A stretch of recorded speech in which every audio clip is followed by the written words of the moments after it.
గంటలు కావస్తోంది. కానీ ఇప్పటివరకు నిందితుల ఆచూకీ, ఆ చంపిన వాళ్ళ ఆచూకీ ఎక్కడా దొరకలేదు. కనీసం క్లూ అయినా దొరికిందా? దానికి సంబంధించిన బిగ్ బ్రేకింగ్ న్యూస్ చూస్తున్నారు. Here it is on the screens of RTV. Exclusive breaking. సంచలనంగా మారింది నాగార్జున స్కూల్ ప్రిన్సిపల్ రూపారెడ్డి హత్య కేసు. హత్య జరిగి 48 గంటలు కావస్తూ ఉంది. అయినప్పటికీ మిస్టరీ వేయటం లేదు. ఇప్పటికీ నిందితుల ఆచూకీ దొరకలేదు. రూపారెడ్డిని 27 సార్లు కత్తితో పొడిచి చంపేశారు దుండగులు. రూపారెడ్డిపై అంత కక్ష ఎవరికుంటుంది? తెలిసిన వాళ్ల పని అని చెప్పి పోలీసులు అనుమానిస్తూ ఉన్నారు. లేదు కుటుంబ కలహాలే కారణం అంటూ ఇంకాస్త చర్చ జరుగుతూ ఉంది. అసలు ఏది నిజం? ఇది ఇన్వెస్టిగేషన్లో బయటపడాల్సిన అంశం. అయితే స్కూల్ వ్యవహారాల్లో విభేదాలపై కూడా పోలీసులు ఆరా తీస్తూ ఉన్నారు. హత్యకు ముందు రూపారెడ్డి ఇంటి దగ్గర నిందితులు రెక్కి నిర్వహించారా అంటే అటువంటి అనుమానాలకు బలం చేకూరుతుంది. నిజానికి సీసీ ఫుటేజ్కి ఎక్కడా చిక్కకుండా పక్కా ప్లాన్తోని రూపారెడ్డిని చంపేశారా?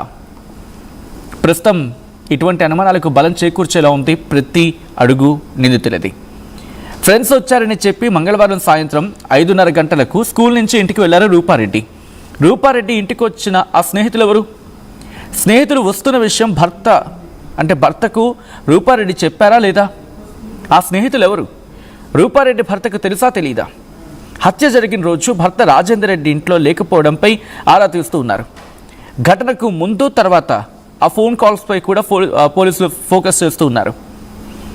హత్యకు ముందు కాలనీలో అనుమానాస్పద వ్యక్తుల కదలికలపై కూడా ఫోకస్ చేస్తూ ఉన్నారు. 3 బృందాలుగా విడిపోయి నిందితుల కోసం పోలీసుల వేట కొనసాగుతూ ఉంది. ఇక్కడ ఇంట్రెస్టింగ్ అంశం, ముందుగా ఆ రూపారెడ్డి ఫోన్ ఏమైంది? ఇక్కడ వినిపిస్తున్న మాట ఏంటి? రూపారెడ్డి ఫోన్ని వాళ్ళు పట్టుకు వెళ్ళిపోయారు. ఆ దుండగులు రూపారెడ్డి ఫోన్ని పట్టుకు వెళ్ళిపోయారు. సో ఇక్కడ ఒక్కొక్క పాయింట్ని డికోడ్ చేసే ప్రయత్నం చేద్దాం. ఫస్ట్ ఆ ఫోన్ మిస్ అవ్వడం, స్నేహితులు వచ్చారు అని చెప్పడం. స్నేహితులు వచ్చారు అనేది చెప్పిన తర్వాత ఇంతకీ వచ్చారా లేదా? ఒకవేళ వచ్చుంటే కనుక వాళ్ళే ఏమైనా దుర్మార్గానికి పాల్పడ్డారా? I'm sorry. సో ఇక్కడ ఇదో క్వశ్చన్ రైస్ అవుతుంది. ఇన్ఫ్యాక్ట్ ఇక్కడ ఇంకొక ట్విస్ట్ ఏమొస్తుంది? అనుమానం, భర్తకు తెలుసా తెలీదా ఆ స్నేహితులు వస్తున్నారనే విషయం.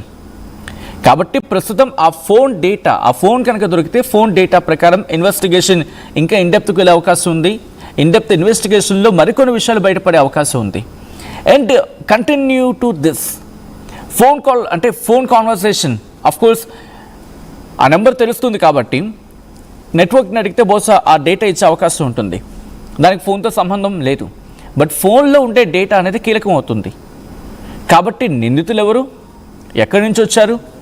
అసలు నిందితుల్లో కనీసం ఒక్కరినైనా పట్టుకోగలిగితే, మొట్టమొదటిగా నిందితులకు సంబంధించి ఏదైనా చిన్న క్లూ అయినా దొరికితే అప్పుడు కీలకమైన మలుపు తీసుకునే అవకాశం ఉంది ఇన్వెస్టిగేషన్.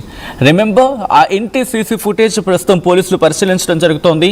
పోలీసులకు ఎక్కడా చిక్కకుండా ఆ సీసీ ఫుటేజ్ని కూడా వాళ్ళు మేనేజ్ చేశారా? ఇన్ ద సెన్స్ సీసీ ఫుటేజ్కి కూడా చిక్కకుండా పోలీసులకు, అంటే ఇన్వెస్టిగేషన్ జరుగుతుందని తెలుసు, పోలీసుల కంట పడతామని తెలిసి వాళ్ళకి చిక్కకుండానే పోలీసుల కంట పడకుండా, అంటే పోలీసులకు చిక్కకుండా సీసీ ఫుటేజ్లో కూడా ఒక మ్యానిపులేటింగ్ వేలో వెళ్ళే ప్రయత్నం చేశారా?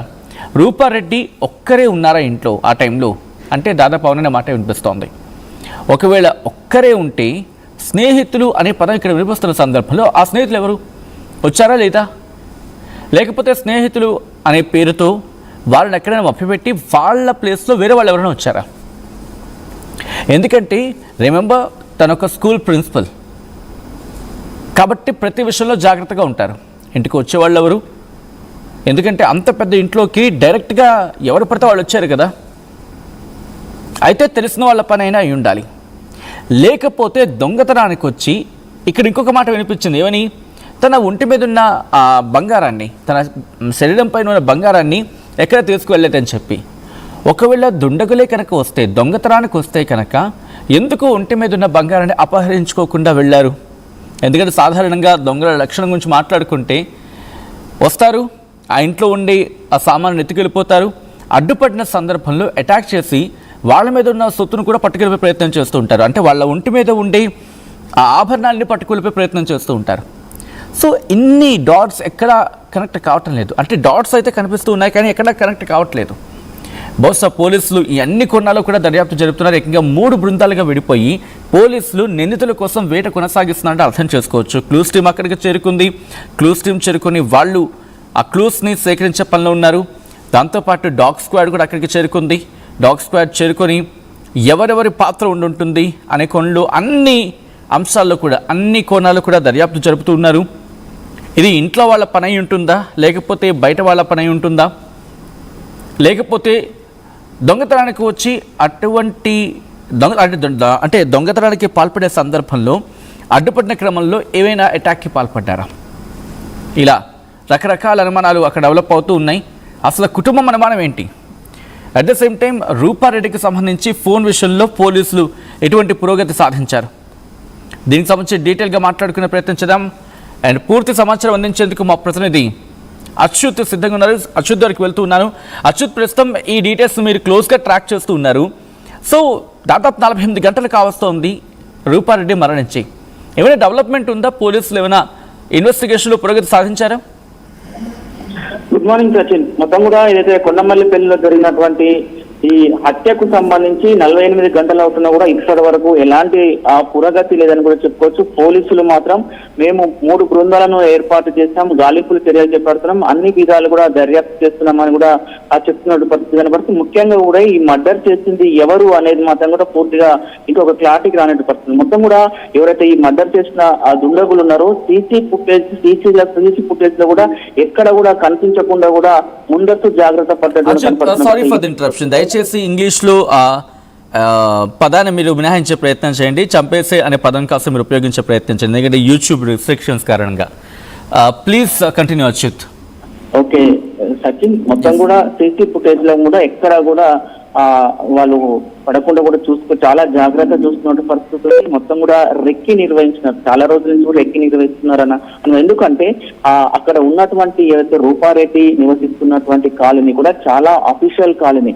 ప్రతి ఇంట్లో కూడా సీసీ కెమెరా ఉంటుంది. పక్కనే కూతవేట దూరంలో కూడా ఎస్ఐ కూడా అక్కడనే నివాసం ఉంటున్న పరిస్థితి కనపడుతుంది. ఎస్ఐలు అక్కడనే ఉంటారు, సిఐలు కూడా అక్కడనే నివాసం ఉంటున్నారనే సమాచారం. అంటే ఆ ఏరియా మొత్తం కూడా చాలా వరకు కూడా చాలా అఫీషియల్ కాలనీ. ప్రతి ఇంట్లో కూడా సీసీ కెమెరాలు కూడా ఉన్నటువంటి అయినా కూడా వచ్చిన దొంగలు మాత్రము సీసీ కెమెరాల్లో కూడా ఎక్కడా చిక్కకుండా కూడా వాళ్ళు జాగ్రత్త పడినటువంటి పరిస్థితి. అంటే ఇంత ఉన్నారంటే వాళ్ళు చాలా ప్రొఫెషనల్ అయి ఉండొచ్చు అని కూడా చాలా వరకు కూడా చర్చించుకున్నటువంటి పరిస్థితి కనిపిస్తుంది. ముఖ్యంగా కూడా ఇది ఎవరైతే రూపారెడ్డి ఇంటికి సంబంధించి మనం విజువల్ లో కూడా చూస్తున్నాం. ఆ ఇంటికి సంబంధించిన బ్యాక్ సైడ్ గోడ ఉంటుంది.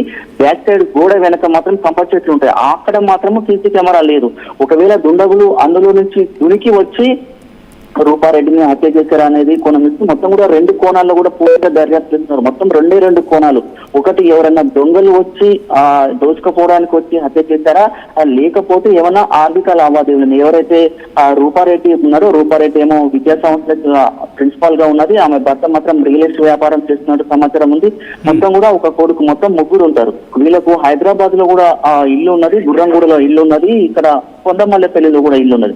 అయితే మా భర్త తరచూ ఇక్కడ ఒక 2-3 రోజులు, అక్కడ పని నిమిషం అక్కడ 2-3 రోజులు ఉంటున్న పరిస్థితి కనపడుతుంది. మొన్న ఏదైతే మర్డర్ జరిగిన సాయంత్రంలో కూడా